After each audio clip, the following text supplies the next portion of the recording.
구원에 관해서 7월 한 달간 시리즈로 말씀을 드리고 있습니다. 그렇다고 해서 우리가 구원파도 아니고 특별히 구원만 강조하는 교회도 아닙니다. 그러나 늘 구원을 감사하는 교회인 줄로 믿습니다. 그래서 이 7월 한 달의 큰 주제를 말씀 따라 걷는 구원 여행 이렇게 정했습니다. 말씀 따라 걷는 구원 여행, 이렇게 제목을 정하게 된 것은 우리가 지난달에 수요 예배팀이 기차 여행을 한번 갔잖아요. 그래서 기차 여행을 준비하면서 기차 타고 산타바바로 올라오는 것도 너무나 행복하고 즐거운 일인데 우리의 영적인 여행의 즐거움을 이 7월에 한번 회복해 보자. 그래서 말씀 따라서 걷는 구원 여행 이렇게 정했습니다. 어떤 분은 교회를 참 피곤하게 다니시더라고요. 아침마다 고민하면서 교회를 오시는 분도 계시더라고요. 엄청 불쌍해요, 제가 볼 때는. 근데 우리는 지금 여행을 하는 것입니다. 구원 여행. 육체를 입고 살아가는 날 동안 우리에게 주신 자연 만물들을 보고 즐기며 누리며 감탄하면서, 그러다가 좋은 사람들도 만나게 되면, 좋은 친구도 만나게 되면 서로 손도 마주치면서 즐거워하면서 이 여행길을 걸어가고 있습니다. 세상의 여행은 돌아오면 더 좋더라고요. 집이 제일 좋아 그러잖아요. 마찬가지인 것 같아요. 이 땅에서 어떠한 삶을 살지라도, 아니 어떤 분은 너무나 부요와 그리고 아무 염려 없는 삶을 사는 분들일지라도, 이 세상이 정말 좋다라고 하는 분들일지라도 여기보다 여행 끝나고 집에 들어가는 게 제일 좋은 것처럼 천국에 가면 제일 좋은 평안과 기쁨이 기다리고 있는 줄로 믿습니다. 그래서 그래도 여행 가는 동안은 우리 여행을 잘 지킬 수 있기를, 즐길 수 있기를 바랍니다. 그래서 여러분의 마음도 좀 편하게 여행길로 안내하기 위해서 우리 옆에 분에게 여행 참 재밌게 잘하고 계시죠? 재밌죠? 한번 물어보세요. 인생 여행길 재밌습니다. 그렇죠? 고난도 당할 때뿐이지 지나고 돌아보면 그걸 지나온 내가 참 대견하고 괜찮더라고요. 나도 괜찮은 사람들이에요. 그렇죠?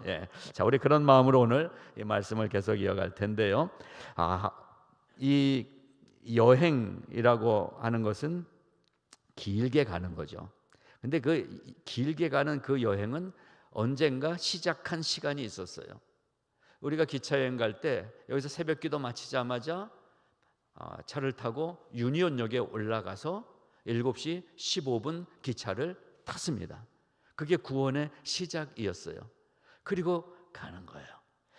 여행길이 길어도 언젠가는 시작한 날이 있었던 것처럼 하나님이 우리를 시작시킨 날이 있습니다. 그래서 그날은 우리에게 생일날보다 더 좋은 날이고 축복의 날인 거죠. 그런데 살다가 많은 사람들이 이 구원, 이 좋은 여행에서 떨어질까? 이 기차를 쭉 길게 동부까지 타고 가다 보면 중간에 쉬게 되는데 내렸다가 혹시 못 타서 기차를 놓치지 않을까? 이러한 우려를 하고 다니는 분들도 있더라고요. 이런 걸 가리켜서 전문 용어로 뭐라고 그러죠? 쉴 데 없는 걱정이라고 하는 거죠. 예수 믿으면서도 쉴 데 없는 걱정들을 하고 살아가더라고요. 구원은 걱정이 사라진 것입니다. 구원은 불안이 사라진 것입니다. 구원은 하나님의 은혜로 늘 기쁜 것입니다. 축복을 누리며 사는 것입니다. 그래서 우리의 구원 여행을 하나님께 감사하면서 이 구원 여행을 그래서 구원의 서정이다라고 신학에서는 분류를 해서 가르칩니다. 구원의 서정, 즉 여정, 구원의 여행이다. 그것을 가장 잘 체계화시켜서 정리해 놓은 그 교리가 칼빈의 이 튤립 교리입니다. 튤립, T-U-L-I-P, 튤립. 우린 꽃으로 알고 있죠. 5가지 우리가 지켜야 될 교리 강령의 첫 단어, 첫 글자를 T-U-L-I-P 모아보니까 튤립이라고 그래서 튤립 교리라고 합니다. 인터넷에서 찾으면 영어로 한국어로 자세하게 많이 설명들이 되어 있습니다. 여기서 간단하게만 제목을 말씀드리면 5가지의 포인트, 영어로는 The Five Point of Calvinism이라고 되어 있어요. 즉 칼빈이 정리를 한 5가지 구원의 교리입니다. 첫째는 전적 타락입니다. 인간은 그 누구 할 것 없이 선천적으로 타락한 죄덩어리다라는 것입니다. 그것이 첫 번째 교리인 것입니다. 그래서 토털이라는 말로 시작해요. 그래서 T가 나온 것입니다. 튤립의 total depravity, 이렇게 해서 전적인 타락된 존재다라는 것을 첫 번째. 두 번째는 하나님이 우리가 무엇을 하고 무엇을 잘하고 못하고에 따라서 점수를 매겨서 그 점수에 따라서 누구는 선택하고 누구는 떨어지고 하는 그러한 방법이 아니라 하나님의 무조건적인 선택. 하나님의 무조건적. 그래서 내가 왜 예수 믿고 천국을 가게 되는지 우리는 설명할 수가 없어요. 하나님 마음대로인 거예요. 하나님의 뜻이다. 그래서 그것을 unconditional election, 무조건적인 선택이라고 하는 것입니다. 죄덩어리인 내가 무조건적인 하나님의 뜻에 의해서 선택을 받았다. 세 번째로는 제한적 구속이라고 얘기를 합니다. Limited atonement, 제한적인 구속, 하나님의 방법입니다. 그리고 네 번째로는 불가항력적인 은혜, 하나님이 은혜를 주시는데 내가 거부할 수 없는 거예요. 하나님이 주시는데. 그래서 불가항력이에요. 하나님이 주시는 구원을 거부할 수가 없어요. 그래서 이것을 저항할 수 없는, 거부할 수 없는 하나님의 은혜, 이것이 네 번째 교리인 것입니다. 마지막 다섯 번째가 오늘 나눌 이야기인 것입니다. 굳게 참고 견디는 이야기입니다. 이것을 한자어로 성도의 견인, 참고 그리고 견디다, 이러한 뜻이죠. 그래서 perseverance of the saint, 성도의 견인, 이 5가지를 첫 글자를 따서 튤립 교리라고 한 것입니다. 이 5개의 원리가 우리가 믿는 구원 교리의 핵심인 것입니다. 그 중에서 오늘 5번째, 성도의 견인. 한 번 구원받은 사람은 절대로 구원에서 떨어지지 않고 하나님이 이끌어 주신다는 것을 정리한 것이 이 5번째 성도의 견인 교리인 것입니다. 이것이 우리에게 얼마나 큰 위로와 소망이 되는지요. 우린 다 업앤다운이 있잖아요. 신앙생활이 즐거울 때가 있는가 하면 바닥을 칠 때가 있어요. 이러한 우리의 흔들리는 신앙일지라도 하나님은 흔들리지 않으신다라는 것입니다. 한 번 구원받은 사람은 절대로 하나님의 손에서 놓치지 않으신다. 그래서 이 교리를 통해서 우리는 소망과 그리고 모든 불안에서 벗어나서 담대함으로 이 세상을 살아갈 수가 있는 것입니다. 어제의 말씀을 정리하면서 이렇게 몇 가지를 정리를 했습니다. 한 번씩 따라해 보시겠습니다. 하나님은 확실하신데 내 인생은 불확실하다.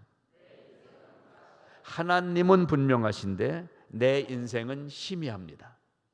하나님은 분명하신데 내 인생은 희미합니다. 하나님은 완전하신데 나는 불완전합니다. 하나님은 완전하신데 나는 불완전합니다. 하나님은 전부이신데 나는 한 경점 같은 존재입니다. 하나님은 전부이신데 나는 어느 한 경점 같은 존재입니다. 그렇습니다. 이런 것들이 마음의 정리가 되더라고요. 이것을 깨닫고 겸손히 인정하고 고백할 때 믿음은 시작되는 것입니다. 이것을 깨닫는 것이 믿음의 시작입니다. 이것을 깨달았다고 믿음을 다 완성시킨 게 아니라 이것을 깨닫는 복을 하나님이 믿음을 주실 때 첫 단추에 깨워주신 것입니다. 나는 불완전한 존재구나. 나는 영원하지 못한 이 시한부 인생이구나. 나는 불완전하구나. 이것을 깨달을 때, 즉 하나님 앞에서 겸손해질 때 믿음이 시작되는 것이고, 우리는 그 믿음의 시작점을 걷기 시작하면서 매일매일 알게 모르게 이만큼 성장한 줄로 믿습니다. 그렇게 시작된 믿음의 길을 우리가 순종하며 걸어갈 때 하나님의 은혜는 우리를 감싸 주시고 보듬어 주시고 이끌어 주셔서 오늘 우리가 나눌 이야기 굳게 참고 견디고 그래서 마침내 그 나라에 도착하게 될 것을 믿는 것입니다. 우리가 그래서 구원의 여행을 하고 있다. 그래서 세 가지를 심플하게 정리를 해드리겠습니다. 첫 번째, 성도의 견인, 즉 오늘 다섯 번째 거, 성도의 참고 그리고 견디는 이 견인의 근거는 소망 때문입니다. 소망 때문에 그럴 수가 있게 해주신 거예요. 견인이라는 말의 사전적 의미가 굳게 잡고 견디다라는 뜻이라고 말씀드렸습니다. 하나님에 의해서 선택됐고요, 우리가. 그리고 그리스도에 의해서 구속을 받았고 성령에 의해서 믿음이 주어졌다라고 성경은 가르쳐 줍니다. 내 의지나 내 결심이 반영되지 않습니다. 하나님이 하신 것입니다.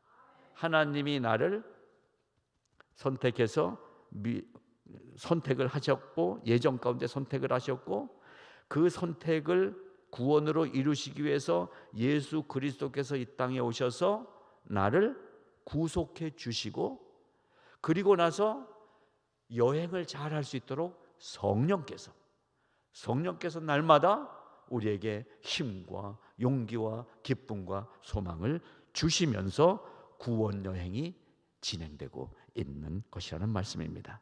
그래서 그렇게 구원받고 이 교회 생활, 신앙 생활을 하는데요, 가다 보니까 신앙이 나에게 멀어집니다. 또 믿지 않는 자리로 뚝 떨어지기도 합니다. 나를 도와주시지도 않는 하나님, 내가 기도해도 한 번도 안 들어주는 하나님, 그래서 하나님으로부터 멀리 떨어질 때도 있습니다. 근데 그렇다고 해서 우리가 구원에서 사라져 버리는가? 성경은 말씀하십니다. 그럴 수 없느니라. 그들은 전능하신 하나님의 권능에 의해서 믿음 안에서 지켜지며 그로 인해서 끝까지 참고 인내로 견딜 수 있다고 가르쳐주고 있습니다. 의지가 강하기 때문에 믿음을 지키는 게 아니라는 거예요. 하나님의 권능으로 우리를 지켜주신다. 하나님이 지켜주신다라는 것입니다. 이것이 바로 우리에게 주어진 확신의 믿음입니다. 그것이 성도의 견인인 것입니다. 이 말을 다른 말로 그래서 설명하면 성도의 보전이라고 했습니다. 보호하고 지켜준다. 성도를 보존해 주시는 거예요. 누가? 하나님께서. 나의 연약함에도 불구하고 자녀 삼아 주신 하나님의 은혜로 살아가는 우리가 일시적으로 타락하고 순간적으로 떨어지고 때로는 오랫동안 잠수 타고 하나님께 보이지 않으려고 도망가 있을지라도 반드시 우리는 구원받게 되어 있다라는 사실을 믿는 것입니다. 이것이 믿음인데 이 믿음은 나의 결심이나 의지가 아니라 그 믿음을 나에게 하나님이 주셨다는 것입니다. 내가 지킬 수 있어. 내가 믿음 지킬 수 있어. 나는 이길 수 있어. 내가 할 수 없는 그 믿음을, 하나님의 믿음을 우리 마음속에 주신 것입니다. 그래서 그 믿음이 나에게 들어와서 내가 가지고 있는 것은 사실은 내 믿음이 아니라 하나님의 믿음이 나에게 들어와 있고 내 믿음 구원을 이루어 가시는 분은 하나님이시고, 그럼 우리는 뭘 하고 있는 거냐?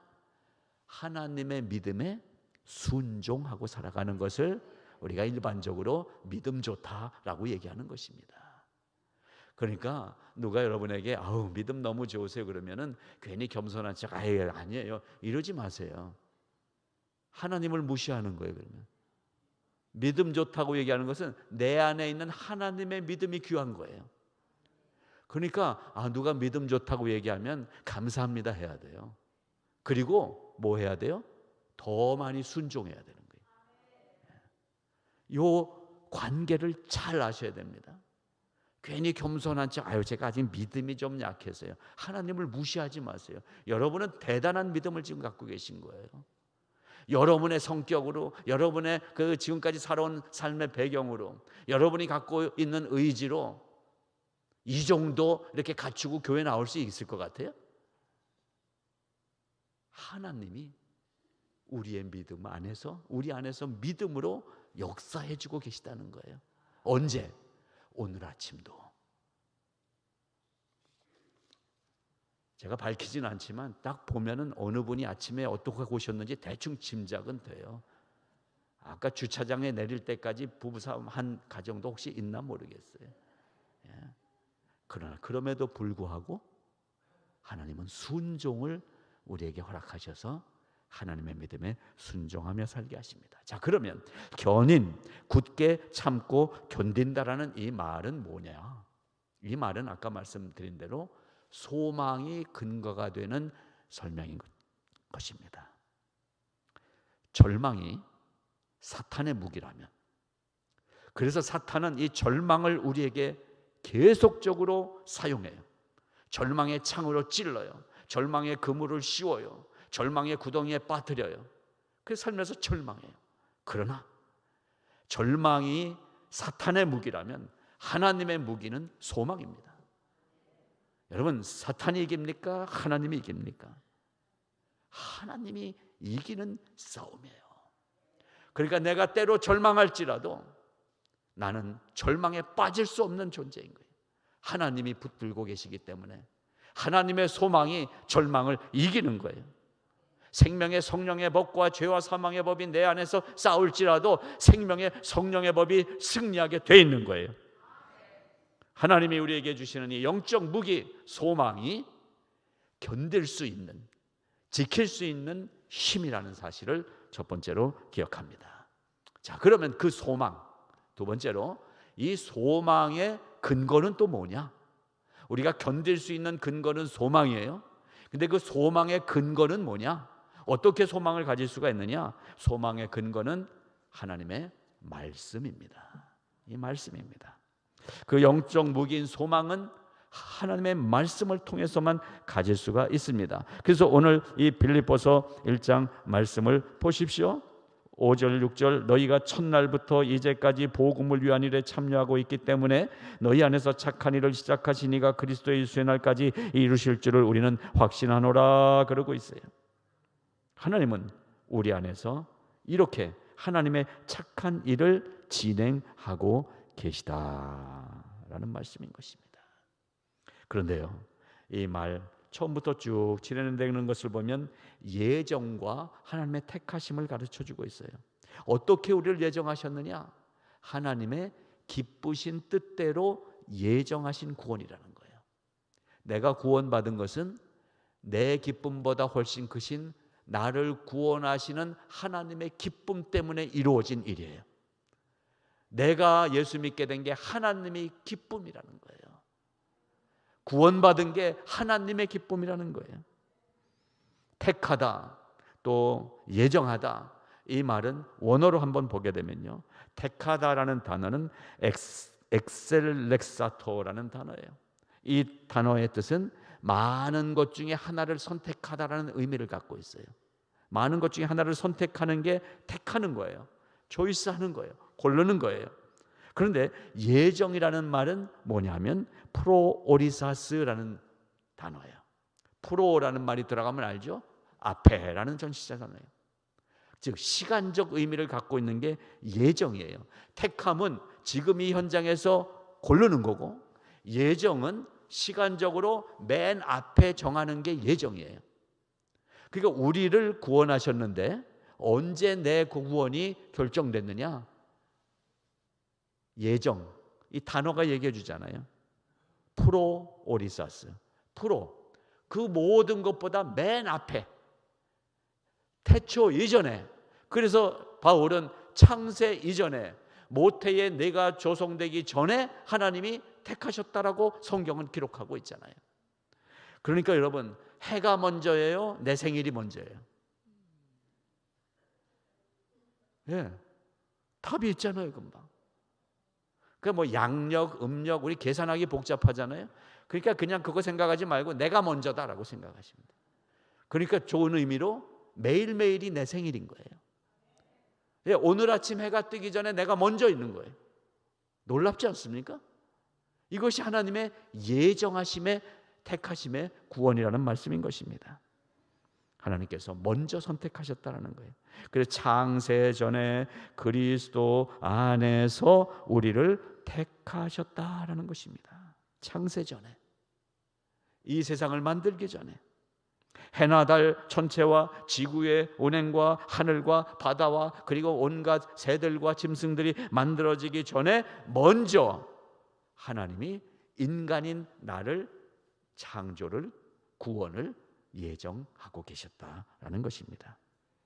그리고 그렇게 선택한 우리를 택하셨다라는 말은 예정 가운데 이 땅에 태어난 우리를 하나님이신 예수 그리스도가 직접 오셔서 우리의 모든 본질적인 죄, 원죄와 모든 자범죄, 오늘도 짓고 있는 죄들을 다 씻어 주시고 자기 자신이 이 모든 죄를 대신해서 십자가에 달려 돌아가시는 죄값을 지불하고 페이오프 됐어요. 그리고 우리가 구원받게 됐다는 것이 선택이라는 말인 것입니다. 이 세상 어떤 것보다 가장 먼저 내 구원이 결정되어 있었다는 사실, 그리고 그 많은 인류들 중에 내가 하나님의 선택을 받았다는 사실, 이것이 나의 의지와 상관없이 하나님의 단독 결정으로 내가 이렇게 구원받은 존재가 됐다는 사실, 그것이 성경에 써 있는 이야기예요. 그래서 막연히 나중에 하늘나라 가겠지라는 막연한 희망이 아니라 말씀에 근거한 영원한 생명이 나의 소망이 된다는 것입니다. 그래서 말씀을 깨닫고 알 때 믿음이 충만해지는 거예요. 소망이 넘쳐나는 거예요. 걱정이 사라지는 거예요. 불안에서 벗어나는 거예요. 평안을 누리는 거예요. 너희가 나를 택한 것이 아니요 내가 너희를 택하여 세웠노니 이는 너희로 가서 과실을 많이 맺게 하고 또 너희 과실이 항상 있게 하여 내 이름으로 아버지께 무엇을 구하든지 다 받게 하려 함이니라. 요한복음 15장의 말씀. 이 땅에 살면서 여러분이 하나님께 구하면 하나님은 다 주신다고 말씀하신 것입니다. 무엇을 구하든지 다 받게 하려 함이니라. 물론 여러분 마음속에 지금 몇몇 사람 저한테 대놓고 질문하고 싶은 분 있는 거 알아요. 근데 왜 나는 이렇게 없어요? 근데 왜 나는 이렇게 돈을 못 벌어요? 나는 왜 이렇게 아파요? 다 주신다면서요. 여러분, 이 이유에 대한 것은 다음 주에 계속되겠습니다. To be continued. 궁금하시면 오셔서 말씀을 나눠보시기 바랍니다.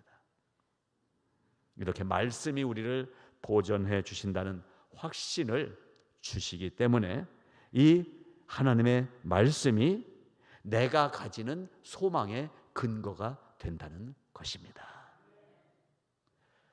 마지막 세 번째로, 이 소망을 가지고 가는데도 여전히 우리의 육신의 삶에는 어려움이 찾아옵니다. 그래서 낙심하고 불안해하기도 합니다. 그런 우리 때문에 이 다섯 번째 교리가 세워진 거예요. 견인, 참고, 지키고, 견디고 이렇게 가면 하나님은 당신이 완성해 놓으신 구원을 네가 확인하게 될 것이다 라고 해주시는 게 성도의 견인이라는 교리인 것입니다. 우리가 찬송 부르죠. 나를 지으신 하나님, 나를 부르신 이가 하나님, 나를 보내신 이도 하나님, 나의 나 된 것은 다 여보 당신의 은혜야. 이렇게 하시는 인꼬 부부일지라도 다 하나님의 은혜인 줄로 믿습니다. 이 신앙 고백을 우리가 할 수 있는 근거는 하나님의 은혜라고밖에 설명할 수가 없는 것입니다.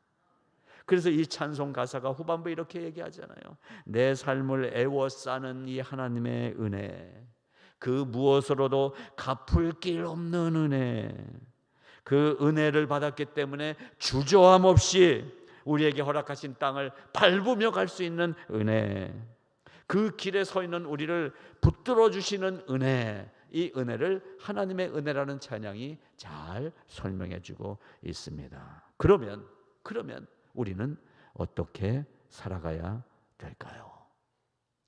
이 복음 찬양 마지막에 이렇게 마무리를 합니다. 나의 달려갈 길 다 가도록, 나의 마지막 호흡 다 하도록 나로 그 십자가 품게 하시니 나의 나 된 것은 다.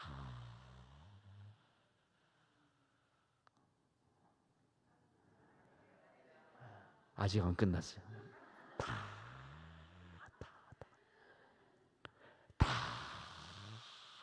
하나님의 은혜라. 그렇다면 찬양하는 거예요. 다 하나님의 은혜라면 하나님을 찬양할 수밖에 없잖아요. 그래서 이 성도의 견인이라는 교리를 그냥 내가 참는다 이렇게 하면서 참으려고 보니까 아픔도 생각나고 고통도 떠올라요. 그런데 여러분, 여기서 얘기하는 견인, 참는다는 것은 고통과 연결된 인간적인 단어가 아니라 영생의 구원과 연결된 생명의 단어라는 사실을 기억하시기 바랍니다. 그러니까 예수 믿는 사람도 고통스러운 삶이 있고 예수 믿지 않는 사람도 고통스러운 삶이 있는데 이 고통이 다르다라고 말씀드렸죠. 예수 믿지 않는 사람의 고통은 어떤 고통이에요?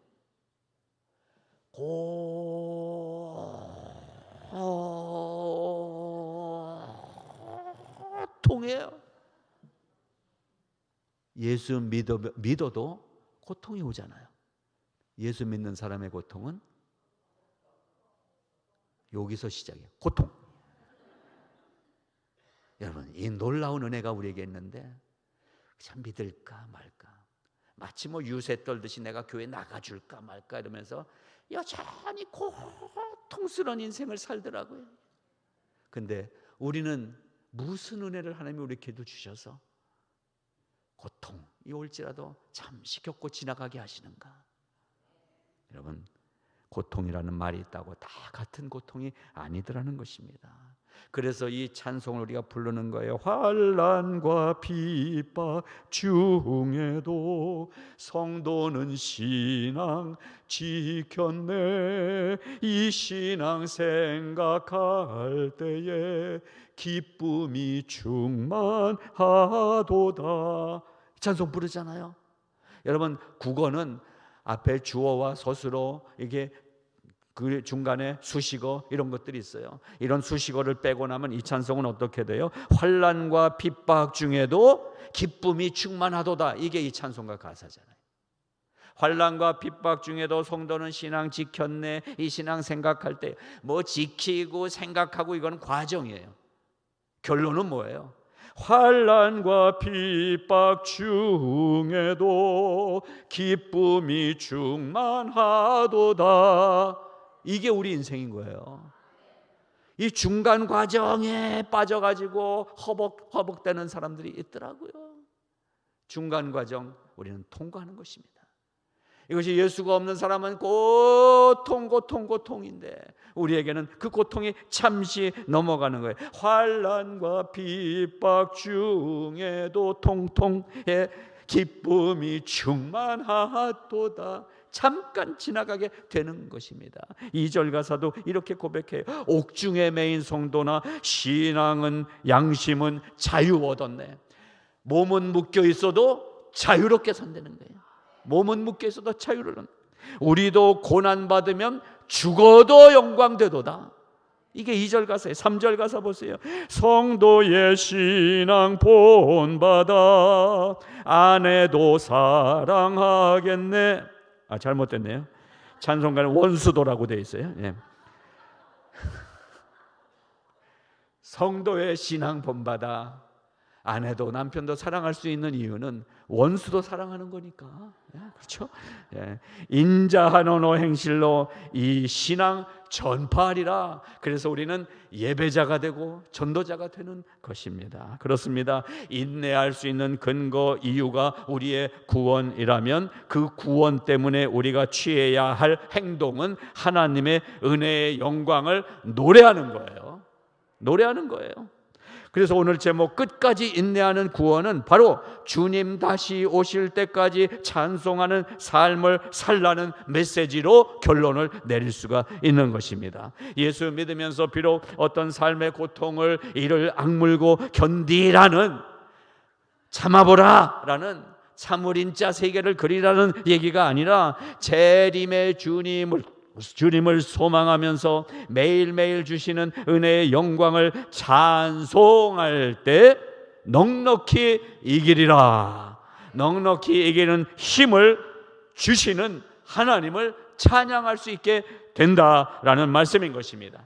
로마서 8장이 그것을 적나라하게 세밀하게 우리에게 설명해 주고 있어요. 소망의 인내를 사는 방법을 가르쳐 주고 있어요. 특별히 8장 25절은 만일 우리가 보지 못하는 것을 바라면 참음으로 기다릴지라 이렇게 되어 있어요. 이 참음으로 기다릴지라라는 말은 아직 연약한 육신을 입고 살아가는 인생이기 때문에 내 안에서 일어나고 있는 생명의 성령의 법과 죄와 사망의 법의 이 싸움이라는 갈등을 날마다 견디면서 살 수밖에 없지만, 그럼에도 불구하고 이것을 결국에는 극복해내서 이길 수 있게 하시는 성령께서 오늘도 이 시간에도 넉넉히 이기게 해 주시려는 확신을 담은 응원의 메시지와 격려의 말씀이 로마서 8장에 기록되어 있는 것입니다. 여러분, 우리가 육신을 따르면 육신의 일만 생각하게 돼요. 그러나 영을 따르는 자는 영의 일을 생각하게 될 것이라고 성경이 말씀하고 있습니다. 그러니까 우리가 깨어서 말씀을 보면서 영의 생각으로 충만해지기를 축복하는 것입니다. 그래서 무릇 하나님의 영으로 인도함을 받을 때 하나님의 아들이라고 인치심을 받게 되고, 그래서 이 삶을 살면서 무서워하거나 두려워하는 일이 없게 된다고 말씀하세요. 너희는 다시는 무서워하는 종의 영을 받지 아니하고 양자의 영을 받았으므로 우리가 아빠 아버지라고 부를 수 있게 됐다고 말씀하고 계십니다. 그래서 우리 안에서 내가 내 인생을 싸우면서 힘들게 버텨내며 가는 게 아니라 성령이 친히 우리의 영과 더불어 우리가 하나님의 자녀인 것을 증거해 주시기 때문에 누구 앞에 설지라도, 어떤 앞에 설지라도, 어떤 문제 앞에 있을지라도 하나님의 자녀된 담대함으로 설 수 있는 위풍당당한 성화의 성도들이 될 수 있다는 확신이 이 말씀으로부터 전해져 나오고 있는 것입니다. 여러분, 그래서 소망을 가지시기 바랍니다. 우리가 소망으로 구원을 얻었음에 보이는 소망은 소망이 아니래요. 보는 것을 누가 바라겠느냐? 그러면서 만일 우리가 보지 못하는 것을 바라면 참음으로 기다릴 수 있는 힘을 주신다는 거예요. 여러분, 교회에서 헛된 거 가르칩니까? 거짓말합니까? 여러분, 우리의 믿음의 선진들이 이것을 이미 삶으로 우리에게 다 보여주셨어요. 저는 우리 이민의 삶을 살아가는 우리 성화의 성도들의 삶의 형편이 그다지 유복하거나 대단하게 큰 일들을 감당하거나 이런 것들이 우리에게 없는 평범한 이민자들인 걸 우리가 서로 다 알잖아요. 그러나 평범한 우리 이민자일지라도 우리 안에 있는 소망은 대단한 소망인 것을 믿으시기 바랍니다. 그리고 우리가 약할지라도 여러분 걱정하지 마시기 바랍니다. 내가 사는 인생이 아닌 거예요. 성령은 살아계신 하나님의 영이십니다. 성령은 지금 이 시간에도 우리와 함께 하십니다. 성령은 이 자리에 임재하십니다. 성령은 우리가 가정 안에 있을 때 우리 가정에 임재해 계십니다. 성령이 함께 해주신다는 사실을 믿으시기 바랍니다. 그 성령이 어떻게 하시느냐? 성령이 우리의 연약함을 아시나니 우리가 마땅히 기도할 바를 알지 못해서 어떻게 기도해야 되나, 이렇게 기도할 줄도 모르는데, 내가 기도를 잘하면 좋겠는데, 나도 기도하고 싶은데 라고 하는 이러한 연약한 우리의 기도의 부족함을 알고 있을지라도 성령은 그런 우리의 속에서 마땅히 우리가 기도할 바를 알지 못하나 성령께서 말할 수 없는 탄식으로 내가 도와줄게, 내가 함께 해줄게, 내가 기도해 줄게, 성령이 우리 안에서 기도해 주고 계시다고 8장 26절이 로마서에서 말씀하고 있는 거예요. 여러분, 성령이 함께 계시다는 사실을 믿으시기 바랍니다. 눈에 보이는 건 보이는 것뿐이에요. 그러나 성령은 눈에 보이지 않습니다. 하나님의 역사는 눈에 보이지 않습니다. 그러나 눈에 보이지 않는 그것이 우리에게 소망이 돼서 성령이 우리 가정을 인도해 주신다. 성령이 나와 함께 하신다. 이 간절한 소망으로 성령님을 사모하시기 바랍니다. 그렇게 할 때 로마서 8장이 마무리까지 계속해서 우리에게 힘을 주세요. 누가 우리를 그리스도의 사랑에서 끊으리요? 환난이나 곤고나 핍박이나 기근이나 적신이나 위험이나 칼이랴. 우리가 종일 주를 위하여 죽임을 당하게 되며 도살당할 양같이 여김을 받는다 할지라도 이 모든 일에 우리를 사랑하시는 이로 말미암아 우리가 넉넉히 이기느니라. 37절 말씀이 도장을 콱 찍어주고 있어요. 이길 수 있습니다. 여러분의 지금 삶의 형편을 하나님께서 이기게 하실 것입니다. 지금 닥쳐온 여러 가지 크고 작은 문제들 하나님이 이기게 하시는 것입니다. 이기게 하실지라. 그것이 아무리 높은 일일지라도, 아무리 깊은 문제일지라도, 다른 어떤 것일지라도 우리 주 그리스도 예수 안에서 하나님의 사랑으로부터 끊을 수가 없다고 말씀하고 있는 것입니다. 말씀을 마무리합니다. 성도의 견인. 이것도 신앙생활하면서 믿음 지키고 또 뭐 교회 빠지지 않고 지키는 것 때문에 고민하지 마십시오. 견인, 인내는 세상에서는 내가 지켜야 돼요. 내가 이를 악물어야 돼요. 그런데 예수 안에서의 소망과 구원은 성령께서 우리 안에서 내 영과 더불어 함께 힘을 주시고 이끌어 주시고 능히 감당하며 이기게 해주신다는 약속의 말씀인 것입니다. 인내하시기를 바랍니다. 기쁨의 인내가 여러분 마음에 있기를 바랍니다. 보라, 인내하는 자를 우리가 복되다 하나니 너희가 욥의 인내를 들었고 주께서 주신 결말을 보았거니와 주는 가장 자비하시고 긍휼히 여기시는 이시라고 성경이 말씀하십니다.